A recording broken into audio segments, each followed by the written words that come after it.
उसको सब लोग सुनेंगे ध्यान से। बाकी तो भ्रम संशय सब दूर होते हैं ज्ञान से। जैसे अभी स्नान की बात लास्ट में गुरुजी कर रहे थे कि गंगा स्नान का बहुत महत्व है, मानते हैं सब लोग, जाते हैं, लेकिन वहाँ पर भी भ्रम संशय ये रखेंगे कि हर की पौड़ी पर स्नान करेंगे तो हमें ज़्यादा फ़ायदा पड़ेगा। फ़ायदा आपको कहीं से भी घर में बैठ के गंगा का स्मरण करके भी स्नान करोगे तो भी फ़ायदा पड़ जाएगा। मन चंगा तो कटौती में गंगा, तभी बोला गया। घर में भी आप गंगा को याद करके सादे पानी से भी नहाते हो तो आपको उतना ही फ़ायदा पड़ता है, क्योंकि मन निर्मल होता है ना उससे। कई लोग गंगा जल डाल के नहा लेते हैं, नहीं जा पाते, उनके पास गंगा जल रखा होता है, वो अपनी बाल्टी में पानी में डाला और नहा लेते हैं, क्योंकि उनका भाव है, उनकी आस्था है।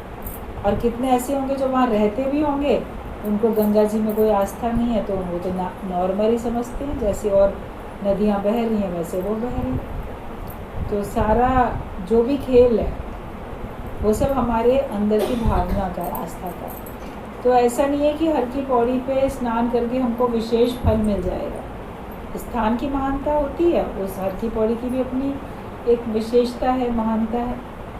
कहा जाता है कि अमृत की कुछ बूंदें उस जगह गिर गई थी जिस समय अमृत कलश निकला था समुद्र मंथन से, तो उसमें से छलक गई थी कुछ बूंदें। तो जहाँ 3-4 जगह पे जहाँ छलक गई थी तो वहाँ पे कुंभ लगता है, कुंभ का मेला लगता है। हरिद्वार है उसमें, और उसमें इलाहाबाद है, अभी प्रयागराज मतलब वो है, बाकी उसमें नासिक है एक जगह, और कौन सी जगह है चौथी जगह? उज्जैन। उज्जैन। तो ऐसे कहा जाता है कि 4 जगह पे उनकी बूंदें गिरी थी, तो इसलिए वहाँ वो लग जाते हैं। कुंभ का मेला लगता है पूर्ण, कभी 12 साल का, अर्ध कुंभ 6 साल का, ऐसे वो इसीलिए वहाँ पे इकट्ठे होते हैं। उस स्थान की महानता है। लेकिन गुरु का जो ज्ञान है वही तो अमृत है। वो जहाँ आपके ऊपर छलक के गिर जाता है तो वहाँ मेले लगते रहते हैं, सत्संग के मेले जो लगते हैं, जहाँ तहाँ जो सत्संग हो रहा है। तो ये जो सत्संग के मेले लगते जा रहे हैं, तो ये क्यों लग रहे हैं? क्योंकि यहाँ पे गुरु के मुख से ज्ञान का अमृत छिड़का गया, वर्षा हो गई थी। किसी स्थान पे एक बार भी अगर सत्संग होता है तो वो स्थान पवित्र हो जाता है हमेशा हमेशा के लिए। तो आपके हृदय में अगर भगवान बस गए, हृदय में ज्ञान बस गया, तो आप पवित्र हो गए। आपका हृदय पवित्र है, जिसमें कोई मलिनता नहीं है, निर्मलता है। ये है कि लेकिन उसको स्वच्छ रखना है। गंगा जी को भी तो स्वच्छ रखना है ना। जो भी नदियाँ हैं, पवित्र नदियाँ जो मानी जाती हैं, वो अपने आप में बहुत पवित्र हैं, स्वच्छ हैं, लेकिन उनको ऊपर से गंदा करने वाले लोग भी तो बहुत है ना। मना किया जाता है, कूड़ा कचरा नहीं डालो, गंदगी नहीं डालो, साबुन शैम्पू से नहीं नहाओ, बहुत कुछ कहा जाता है पानी को साफ करने के लिए। तो आपको भी अमृत तो मिला, गुरु के वचन आपके ऊपर छिड़क गए, आपके मन तक पहुंच गए, आप पवित्र हो गए, लेकिन फिर ऊपर से माया की गंदगी तो नहीं डालो ना, परहेज भी तो करो। अगर आप परहेज नहीं करोगे तो जो कुछ आपके पास है उसका फ़ायदा नहीं होगा, ज्ञान का फ़ायदा नहीं पड़ेगा, और गंदगी पड़ते पड़ते आपका मन फिर इतना मलिन हो जाएगा कि कोई विश्वास भी नहीं कर पाएगा कि ये ज्ञानवान है भी, क्योंकि इतना ज़्यादा ऊपर से उसमें मलिनता आ चुकी है। कभी किसी स्टोर रूम में बहुत पुराना सामान पड़ा रह जाता है सालों साल, तो वहाँ पे अगर कोई कांच भी रखा होता है, कोई आईना रखा होता है, या कोई खिड़कियाँ कांच की जिसमें ऐसे लगी होती हैं, उनमें सालों साल से धूल मिट्टी जाले जमते जमते लगता है शायद ये कांच का नहीं होगा, ये लकड़ी होगी। लेकिन जब आप उसको धो के पोंछते हो धीरे धीरे, अरे ये तो कांच है, इसमें तो लकड़ी नहीं है, बोर्ड नहीं है ये तो, मगर वैसे दिखाई दे रहा था देखने में। तो उसका जो ओरिजिनल था अस्तित्व वो तो छुप गया, और बाहर की धूल मिट्टी से, गंदगी से वो कुछ और दिखने लगा, जो वो है नहीं लेकिन वो कुछ और दिखने लगा। तो परहेज अगर नहीं करोगे तो हो तो शुद्ध स्वरूप, मगर कुछ और दिखने लग रहे हो ना। इतनी ज़्यादा माया हमारे ऊपर चढ़ गई है। गुरु रोज़ रोज़ उसको साफ करता है, रोज़ रोज़ उसको हटाता जाता है। तो हमें अपने अंदर की मलिनता को हटाना, हमें अपने अंदर मन को स्वच्छ रखना, उसके लिए हमें मेहनत करनी है अपने आप से। और अंधविश्वास से हट जाओ। एक बार हम लोग कुंभ के समय पर ही गए थे वहाँ पर हरिद्वार में, तो सवेरे सवेरे स्नान के लिए जब थे तो पुलिस वाले सब इतना अनाउंसमेंट होते रहते हैं, वो लोग यही अनाउंसमेंट कर रहे थे कि गंगा जी के सभी घाट पवित्र हैं, कहीं पर भी स्नान करेंगे आपको उतना ही फ़ायदा मिलेगा, उतना ही पुण्य प्राप्त होगा। तो सभी लोग हर की पौड़ी पे आने की होड़ ना मचाएं। जहाँ भी आपको जो जो घाट हैं, जहाँ जहाँ भी, क्योंकि उस समय तो करोड़ों की भीड़ होती है और बहुत और भी एडिशनल नए नए घाट बनाए जाते हैं ताकि लोग स्नान कर सकें। तो हमें ये देखना है कि ये नहीं कि मुझे उसी स्थान पे जाके मुझे फ़ायदा पड़ेगा। जहाँ जहाँ भी आपको गंगा जी नज़र आ रही हैं और आपको स्नान करने को मिल रहा है तो आपको बराबर फ़ायदा है। जैसे सत्संग जिसको जहाँ जहाँ भी मिल पा रहा है तो सुन के उसको फ़ायदा तो पड़ रहा है ना। ये थोड़ी कि मैं पर्टिकुलर उसी स्थान पे जाऊंगा तभी मुझे फ़ायदा पड़ेगा। उस स्थान की महानता अपनी है, उसमें जब आपको अवसर मिलेगा तब आप जाओगे। हरिद्वार में जब आपको अवसर मिलेगा तब जाओगे, हर की पौड़ी पे जब आपको अवसर मिलेगा आप नहाओगे, उससे एक विशेष आनंद आता है। उसकी महानता कोई कम थोड़ी है, विशेष है। लेकिन बाकियों की में महानता नहीं है ऐसा भी नहीं है। तो जहाँ जहाँ भी आपको सत्संग मिल रहा है महानता तो वहाँ भी है। ये नहीं कि यहाँ पे तो कम है उधर ज़्यादा है। ज्ञान तो वही है, ज्ञान तो एक बराबर है, सारे स्थान एक बराबर हैं। बाकी जहाँ जहाँ गुरु ने विशेष कार्य किए, जहाँ जहाँ विशेष उनका कार्य हुआ, लीलाएँ हुई, तो वो स्थान विशेष मत बनते जाते हैं। अभी गुरु नानक देव ने जहाँ जहाँ भी कुछ विशेष कार्य किए तो वहाँ पर गुरुद्वारे बन गए, उनकी महानता अपनी अलग हो गई। लेकिन गुरु का ज्ञान तो सब जगह पर है। लोग अपने घर में भी ग्रंथ साहब रख के पढ़ के उसको फ़ायदा लेते हैं। किसी भी गुरुद्वारे में जाके वाणी तो वही चलती है, गुरु ग्रंथ साहब बदल थोड़ी जाता है, वाणी तो वही चलती है हर जगह पे। तो जो गुरु का ज्ञान है वो वही चलता है हर जगह पे। और सुनना आपको है, परहेज़ भी हर जगह पे एक ही बताया जाएगा, वही करना है। और निश्चय भी आपको वही करना है, आत्मा का ब्रह्म का निश्चय, उसमें अंतर थोड़ी है। बाकी हर जगह पे आपका मन और प्रफुल्लित हो जाता है, परिवर्तन होता है, थोड़ा चेंज होता है। अभी आप लखनऊ में अलग अलग जगह पे जाते हो तो भी आपको मन अच्छा खुश होता है। लखनऊ से बाहर किसी शहर में गए, वहाँ पे सत्संग आपने अटेंड किया, सुना, आपका मन और खुश होता है क्योंकि इतना स्थान बदलता है, लोग सत्संगी प्रेमी, उन सबसे आपकी मुलाकात होती है, सबके बताने के भी तरीके प्रभावित करते हैं। बॉम्बे जाओगे तो वहाँ पे आपको और अच्छा लगेगा। हर एक स्थान की अपनी अपनी महानता, लेकिन ज्ञान वही है। और कहीं भी चले जाओ, अगर अपने जीवन में नहीं उतारा तो आप कहीं भी खड़े होके बैठ के कैसे भी सुन लोगे, आप बात वहीं की वहीं रहेगी। गुरु जी का कहना होता था कि अगर तुम अपने को सुपात्र नहीं बनाओगे तो 33 करोड़ देवता भी आके तुम्हें ज्ञान सुना दें, ब्रह्मा के मुख से भी तुम ब्रह्म ज्ञान सुन लो, तो भी तुम अपने पे अगर कृपा नहीं करोगे तो तुम मुक्त नहीं हो सकते।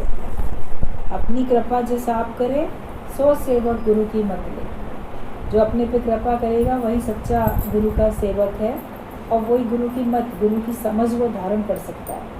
उसके लिए हमको अपने ऊपर कृपा करनी जब गुरु ने सिखा दी है तो अपने ऊपर कृपा करके हम लोग बैठे।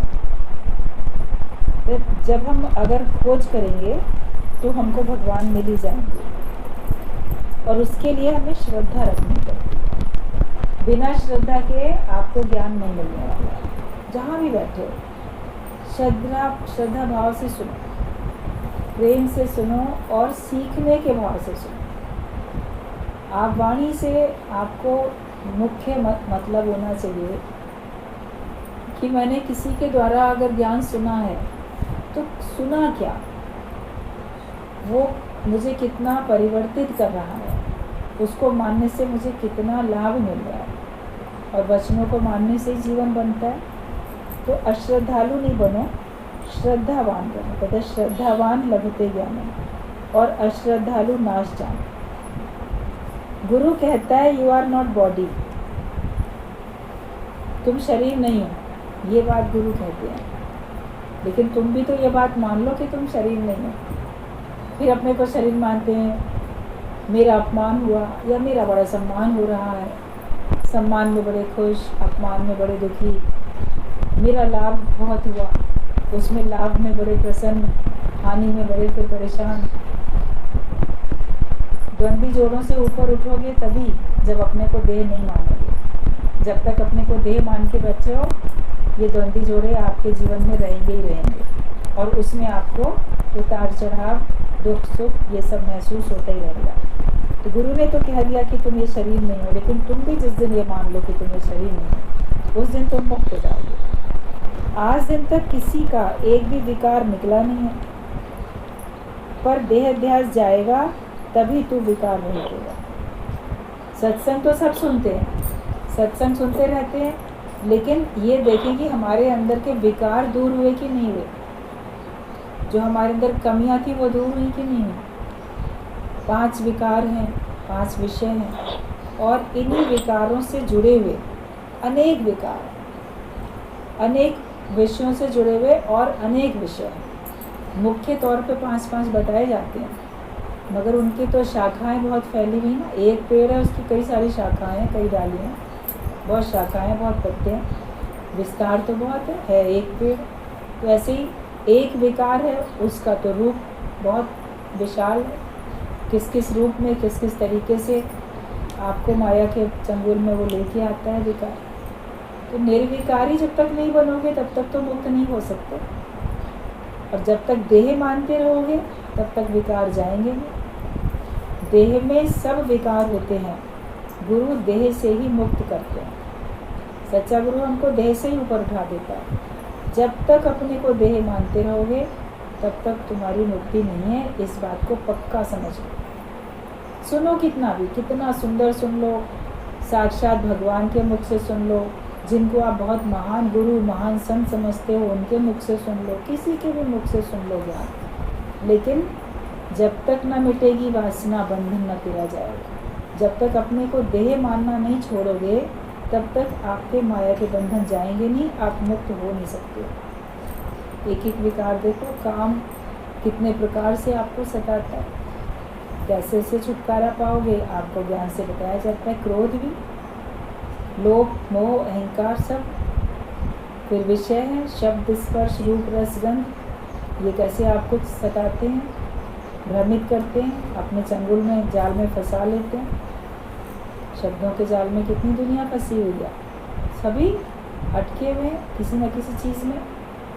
तो उससे अपने को छुड़ाओ। और क्या तुम अपने से सच्चे बन के, ये अपने आप से, किसी से मत कहो, अपने आप से कह सकते हो कि तुम निर्विकारी हो, तुम्हारे अंदर कोई विकार नहीं है, तुम्हारे अंदर कोई विषय नहीं है, कोई नहीं है।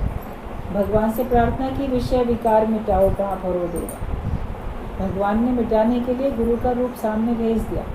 भगवान कोई भी कार्य करने के लिए खुद थोड़ी ऐसे हवा में कोई काम कर लेते हैं।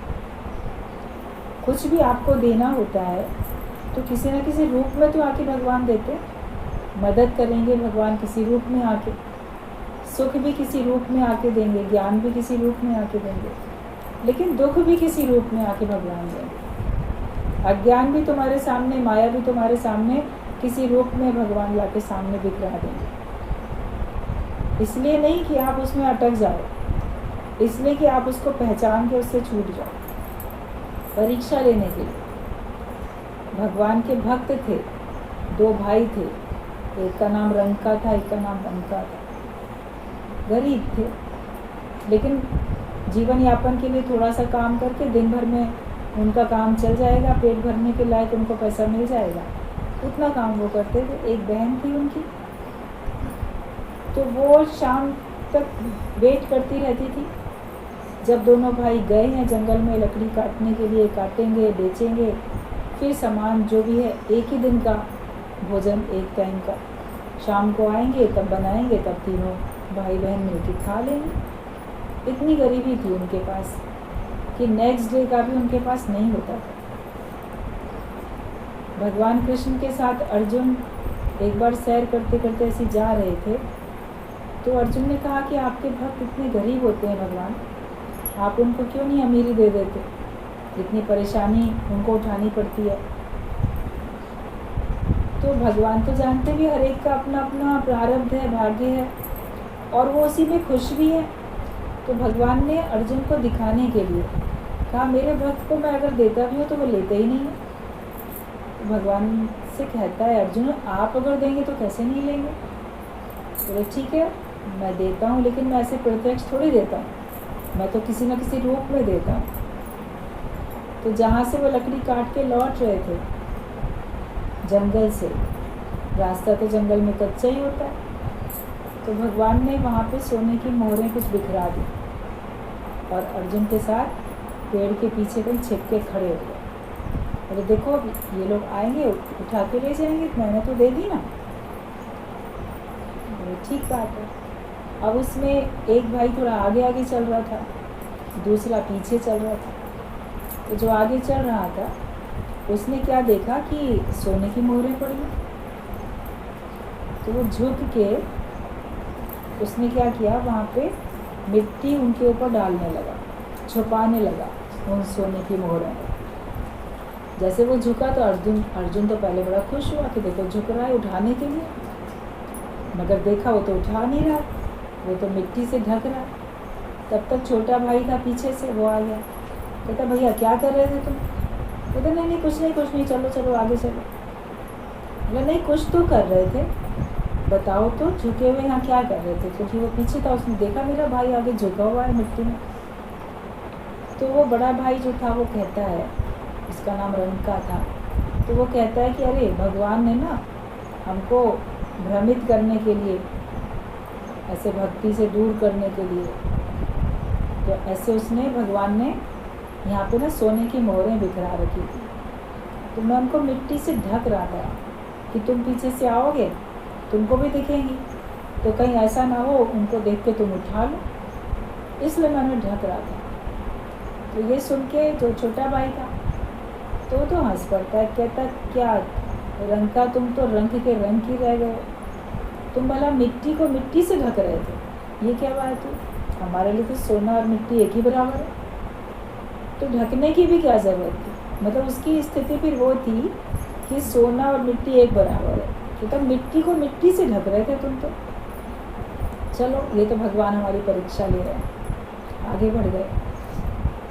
तब भगवान ने अर्जुन को दिखाया कि कुछ मेरे भक्त ऐसे होते हैं अपने प्रारब्ध में इतने खुश रहते हैं कि उनको उतना भी नहीं चाहिए, और वो सोना मिट्टी एक बराबर समझते हैं। तो जिसकी जैसी स्थिति होती है वो समय आने पे दिख जाती है। तो भगवान कभी परीक्षा लेते हैं, आपके सामने सोना बिखरा देंगे, देखें आप इसमें अटकते हो कि नहीं अटकते। मतलब बहुत माया मिलेगी, बहुत धन संपत्ति मान सम्मान सब बहुत मिलेगा, तो देखें आप इसमें अटकते हो कि नहीं अटकते हो। कभी भगवान आपके सामने रास्ते में कांटे भी बिछा देंगे, इतने कांटे बिछेंगे कि आपको चलना मुश्किल हो जाएगा, कि देखें आप उसमें कष्ट में परेशान तो नहीं होते। तो ये सब भगवान का खेल है। किसी रूप में परमात्मा आपके जब सत्संग में आ चुके हो उसके बाद तो आपको पक्का समझ लेना चाहिए कि भगवान ही किसी न किसी रूप में आके आपको आपके पुराने किसी भी जन्म के पुण्य कर्म का फल सुख के रूप में किसी के द्वारा दिलाते हैं, और आपके किसी भी जन्म के बदकर्मों का पाप का फल किसी के भी द्वारा आपको देते हैं। भगवान ही दे रहा है। आप ये नहीं बोलो ये व्यक्ति मुझे सुख दे रहा है या ये व्यक्ति मुझे दुख दे रहा है, उस रूप में भगवान दे रहा है। तो हमें सुख देने वाले को भी और दुख देने वाले को भी दोनों को भगवान का रूप मान के देखना है। इसलिए भगवान का रूप मानना है कि उस रूप में वो हमको दे के हमारा खाता कंप्लीट कर रहा है, ताकि हम मुक्त हो जाएं, हमारे खाते में दुख सुख बचे ना। अगर वो फल बच जाएगा दुख सुख का प्रार्थना करेंगे भगवान मुझे दुख मत दो, दुख मत दो, हो सकता है भगवान प्रार्थना सुन के तुमको छोड़ दे, ना दे, मगर अगले जन्म में तो भोगना ही पड़ेगा ना, देना ही पड़ेगा, आपको हिसाब किताब पूरा देना ही पड़ेगा। तो कभी भी भगवान का भक्त घबराता नहीं है, दुखों से घबराता नहीं है, झंझटों से घबराता नहीं है। वो खुश होता है कि इस रूप में भगवान मेरे हिस्से के जो भी हैं दुख सुख दे के मेरा ये जन्म अंतिम जन्म है और मुझे मेरे कर्मों का खाता खाली कर रहा है। तो वो मस्त रहता है, खुश रहता है। हर रूप में परमात्मा है, क्योंकि परमात्मा किसी न किसी रूप में ही आएगा, उसको भी पहचानना है। लेकिन सुख दे किसी रूप में या दुख दे किसी रूप में, दोनों से हमको दिल से दूर भी रहना। जो सुख देते हैं, जो दुख देते हैं, दोनों से दूर रहो। मतलब कहने का ये है कि अटको नहीं, वरना सुख देने वालों में तो आपका मन अटक जाता है, ये बहुत अच्छे हैं, बड़ा सुख दे रहे हैं, और दुख देने वालों में आप द्वेष करते हो, उसमें भी हमारा मन अटका रहता है, या राग में या द्वेष में मन हमारा अटका रहता है। दोनों से ही दूर, न दुख में न सुख में, सम अवस्था में रहना है। दुख देने वालों में, सुख देने वालों में, किसी में किसी भी रूप में नहीं अटकना। और दृष्टि अपनी ऐसी रखनी है कि सब जगह है ही भगवान, ये भी भगवान, ये भगवान। भगवान जान के नतमस्तक हृदय में होके नमस्कार कर लो, लेकिन व्यवहार करने की किसी से कोई ऐसी आवश्यकता नहीं होती है। जहाँ ज़रूरी है वहाँ व्यवहार करो, जितना ज़रूरी है उतना करोगे, मगर अपनी मनोवृत्ति तो सही रखोगे, अपना भाव तो अच्छा रखोगे। इस सब रूप में परमात्मा है, तब आप अपने को भी आत्मा जान पाओगे। जब सब रूप में परमात्मा है तो तेरे रूप में भी तो परमात्मा ही है ना। फिर अपने को मैं कैसे बोलोगे कि मैं भोग रहा हूँ, मैं अपने को देह कैसे मानूंगा? फिर जब सब रूप में भगवान है तो यहाँ भी भगवान है, तो आप अपनी बॉडी कॉन्शियसनेस आपकी चली जाती है, जो देह भाव है आपका वो चला जाता है, और आप फिर भगवान पने में, गॉडहुड में आ जाते हो।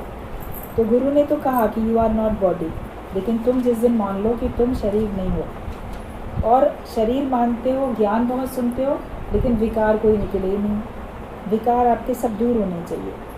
और जब तुम्हारा देह अध्यास जाएगा तभी तुम विकार रहित हो, देह का भाव चला जाए, फिर आप देखोगे आप बिल्कुल शुद्ध स्वरूप अपने को महसूस करोगे। प्रभु के सिमरन दुश्मन टरे, काल पर है। अगर आप भगवान का सच्चे हृदय से सिमरन करते हो, हर रूप में भगवान देखते हो, और उस निराकारिक शक्ति पर पूर्ण विश्वास रखते हो, भगवान का सिमरन हृदय से करते हो, मन में केवल भगवान है, तो ये पक्की बात है कि आपके शत्रु आपसे दूर हो जाएंगे, आपको वो नुकसान नहीं पहुंचा सकेंगे। तभी कहा प्रभु के सिमरन दुश्मन टरे, जो दुश्मन हमारा होता है वो टल जाता है, दूर चला जाता है, उसकी दुश्मनी हम तक हमको प्रभाव डालने के लिए नहीं आ पाती है, वो आपका कुछ बिगाड़ नहीं सकता है। और काल पर है, काल तक दूर हो जाता है, वो भी दूर चला जाएगा। मतलब आप जन्म मरण के चक्कर में नहीं आते जब हृदय से सिमरन होता है। मुख से बोलना अलग बात है, नाम जपना मुख से अलग बात है, लेकिन मन सुने और मन ही जप करे और मन में बस जाए भगवान। मन तू ज्योत स्वरूप है, अपना मूल पहचान। जब मन में ज्ञान बसेगा, भगवान बसेगा, तो ज्ञान का प्रकाश हो जाएगा और मन ही फिर ज्योत स्वरूप बन जाएगा। मन को हमेशा ये सुनाओ कि मन तुम तो ज्योत स्वरूप हो, तुम अपना मूल पहचानो, जो तुम्हारी जड़ है, जहाँ से तुम्हारी उत्पत्ति हुई है, मूल कारण क्या है उसको पहचानो। तो हर एक का मूल कारण तो परमात्मा है, परमात्मा के अतिरिक्त तो कोई भी नहीं है ना। जो कुछ बना, जो कुछ प्राप्त हुआ है, जो कुछ दिखाई दे रहा है, वो सब परमात्मा के कारण है, उसी की रचना है, उसी ने बनाया है। और भगवान ने खुद कहा है कि सारे संसार में सूत की मणियों के सदृश्य में व्याप्त हूँ। ये बात भगवान कृष्ण ने भगवद गीता में सबको उपदेश में दे दी है, बता दी, समझा दी, और इसको अच्छी तरह से व्याख्या गुरु ने करके आप लोग को बताया। वरना अपने आप से आप भगवद गीता पढ़ते हो तो बहुत सारे श्लोक आपको नहीं समझ में आते। कि संसार में सूत की मणियों के सदृश मैं व्याप्त हूँ। क्या मतलब हुआ इसका? मतलब तत्व से तो भगवान ही है। आप अलग अलग किसी का नाम और रूप देखते हो, लेकिन भगवान ने कहा कि मैं ही हूँ वो। आपने गले में मोतियों की माला पहनी है, धागे में पिरो के, धागा अलग है, मोती अलग है, लेकिन भगवान ने कहा सूत में, धागे में सूत की मणियाँ, मतलब कि जो मोती बने हैं वो सूत के ही बने हुए हैं। अलग दिख रहे हैं मगर तत्व तो एक ही है ना। तो जो अलग अलग हमको नाम रूप दिखता भी है, जड़ चेतन जो कुछ है, वो भी सब भगवान ही बनाया, भगवान ने एक है, कोई उससे अलग है ही नहीं। ये जान के मगन हो जाओ, खुश हो जाओ। तो जहाँ जहाँ भी निगाह जाएगी आपको भगवान देखने वाली, जब आपकी आँख आपको मिलेगी और आपका ये निश्चय पक्का होगा, तो आप तो हर समय भगवान का दीदार कर रहे हो। भगवान के दर्शन के लिए मंदिर में जाने की ज़रूरत थोड़ी पड़ रही है। तो मंदिर में चले गए वो भी अच्छी बात है, अगर आपको अवसर है आप गए, लेकिन जो कुछ आँखों से दिखते हो सब में भगवान ही है और सब भगवान ही बनाया। उसी ने अपना रूप बदल दिया, कहीं पत्थर, कहीं लकड़ी, कहीं पेड़ पौधे, कहीं पानी, सारी प्रकृति भी और जो भी व्यक्ति 84 लाख योनियाँ जो भी दिखती हैं वो सब भगवान ही बनाया।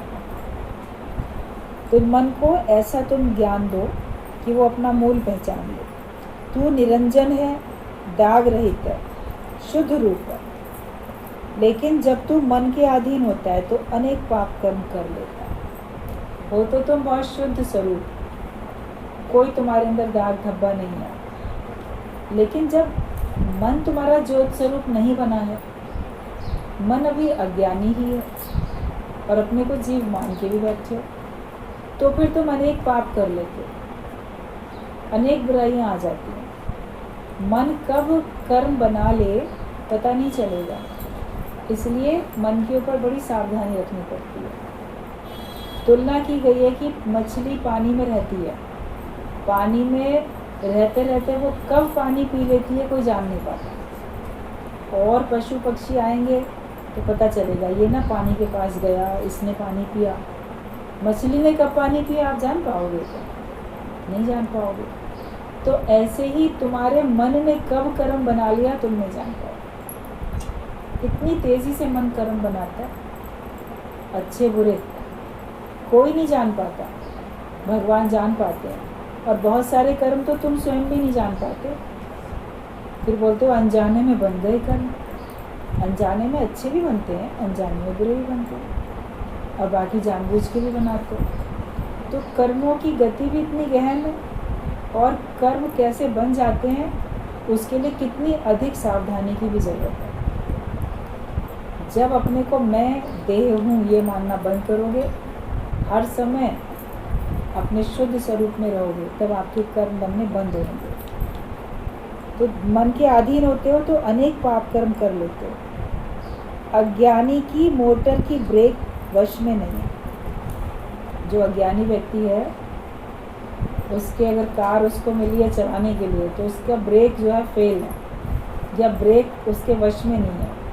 वो ब्रेक लगानी भूल जाता है, या ब्रेक लगाता है तो ब्रेक लगती नहीं है, देर में लगती है, उसकी ब्रेक फेल है, ख़राब है उसकी ब्रेक। मतलब कि हम संयम में नहीं रहते। जब अज्ञानता में है तो फिर हम संयम में नहीं रहते, ब्रेक नहीं लगा पाते, कर्मों से हम स्टॉप नहीं कर पाते। देह अध्यासी नहीं करे तो भी करे। जो अपने को देह मान के बैठा है वो बाहर से कुछ कर्म करता हुआ नहीं दिख रहा है। आप बोलोगे ये तो बेचारा कुछ करता ही नहीं। वो नहीं करे तो भी करे, मतलब वो मन से कर्म कर रहा है। मन में किसी के लिए बुरा सोचता है, बददुआएं देता है, और या मन से कुछ भी काम करता है, अच्छा या बुरा जो भी करता है। जो देह अध्यासी है वो बाहर से करता हुआ नहीं दिखेगा, फिर भी वो कर रहा है। मन से भी, शरीर से भी, वाणी से भी, सबसे कर्म बनते हैं। शरीर का दिख जाता है, वाणी का भी लोग देख लेते हैं, मन का तो नहीं देख पाते। तेरा मन दर्पण कहलाए, तुम्हारा ही तुम जान पाते हो और बहुत सारे कर्म तुम भी नहीं जान पाते। तो इसके लिए हमें अपने मन को ज्योत स्वरूप बनाना है। और कर्ता भाव में हो, देह अध्यास में हो, तो बाहर से कर्म करो या नहीं करो, तुम्हारे कर्म बनी रहे। जब तू अहंकार, इच्छा व कर्तापने से रहित होगा तो कोई कर्म खाते में नहीं है, फिर उसे कोई इच्छा नहीं है। जीव भाव से आत्म भाव में आना है। काम बस इतना ही करना है हमको कि जीव भाव से आत्म भाव में आना, यही मेहनत करनी है। आप बोलो और क्या मेहनत करेंगे, ज्ञान में आकर कौन सी मेहनत करें, लेकिन जो अपने को जीव भाव में पहले रखा हुआ था तो अब अपने को आत्म भाव में लेके आना। हर पल यही याद रहे कि मैं क्या हूँ, मैं कौन हूँ। 5 तत्वों की देह मैं नहीं हूँ, मैं वो शुद्ध स्वरूप हूँ। इसको जब जब भूलो तो फिर याद करो। और ये कहते हैं आत्मा है आश्चर्यवत, आश्चर्य वाली आत्मा है जो कि पल पल में तुमसे भूल जाती है। देह को तो माता पिता ने एक बार आपका नाम रख दिया, आपको पक्का हो गया मैं फलाना हूँ। रोज़ रोज़ आपको माला नहीं फेरनी पड़ती अपने नाम की याद करने के लिए। भूले हो कभी अपना नाम? औरों के नाम भूल जाओगे, बड़े दिनों बाद देखा नाम भूल गए, अपना नाम तो नहीं भूलते, वो तो याद रहता है। क्योंकि ये माया ही ऐसी है, देह का नाम पक्का हो गया। और गुरु जो हमारा सच्चा स्वरूप है, आत्मा तुम हो, उसको पक्का करने के लिए कितना अभ्यास है। और जब तक आपके पास सांस चल रही है, जब तक प्राण है, तब तक अभ्यास करना है, इसी दायरे में ही रहना है। वरना ज़रा गफलत हुई है, नज़रें झुकी तो चहुओर सभी ने घेर लिया। चारों तरफ तुम्हारे मन के विचार, अज्ञानता से भरे हुए माया के विचार, वो तुमको घेर लेंगे। हर समय हमको याद दिलाने के लिए सत्संग है, गुरु है। कोई आपसे पूछे सत्संग कब तक जाओगे, ज्ञान कब पक्का होगा, तुम्हारी इतनी मोटी बुद्धि है कि तुमसे ज्ञान ही नहीं याद होता है, जाते हो बार बार। लोग कब तक की बात नहीं है, जब तक शरीर में प्राण है तब तक, क्योंकि तब तक माया भी तो है। चंगुल में हमको गिराने के लिए माया भी तो है तब तक। कब तक हम देश की सीमाओं पे पहरा लगा के रखेंगे? युद्ध हुआ, जीत गए, उसके बाद क्या वहाँ से सैनिक सब हट जाते हैं? जितने भी बॉर्डर हैं अपने देश के चारों तरफ के, हर एक देश वाला उसके जो चारों तरफ बॉर्डर हैं, वहाँ तो 12 महीने हमेशा ही वहाँ पहरा रहता ही रहता है। उसके बावजूद भी कब कोई घुसपैठिए घुस जाते हैं, आतंकवादी घुस जाते हैं, धोखा देके शत्रु आक्रमण कर लेते हैं। ये थोड़ी है कि हम जीत गए एक बार तो उसके बाद शत्रु दोबारा आक्रमण करेगा ही नहीं। मन को जीत लिया, माया को जीत लिया, इंद्रियों को जीत लिया, बुद्धि को जीत लिया, तो ये कभी हमारे पर आक्रमण करेगा नहीं। जब तक आपके पास प्राण है तब तक आपको सावधानी रखनी है, ज्ञान का पहरा चारों तरफ अपने लगा के रखना है। और अब संसार बचा ही नहीं, अब बचा ही ज्ञान का संसार है, तो अब तो रहना ही इसी में है ना। वो गलियां संसार की हम छोड़ आए, उनसे हमारा कोई मतलब नहीं है। मुझे है काम ईश्वर से, तो हम बस ईश्वर में ही रहेंगे, ईश्वर के भाव में ही रहेंगे। आप जपे और अनाम जपाओ, सुनत कहत रहत कत पाओ। जब तक सुन सकते हैं सुनते रहेंगे, जब तक कह सकते हैं कहते रहेंगे, जब तक जीवित हैं रह रहे हैं तो रहनी बनाते ही रहेंगे, और सबको भी इसी कार्य में लगाते रहेंगे। यही काम करना है। तो सत्संग एक बार जीवन में आता है तो छूटता नहीं है, क्योंकि मंजिल है। मंजिल पे पहुंच के थोड़ी बोलोगे और कहाँ, कहीं और जा, यहाँ पे बैठ गए, जाए मंजिल पे मिल गई, वहीं पे स्थिर होके बैठना। तो सत्संग ब्रह्म ज्ञान मिल गया, इसी में हमको टिक के बैठना।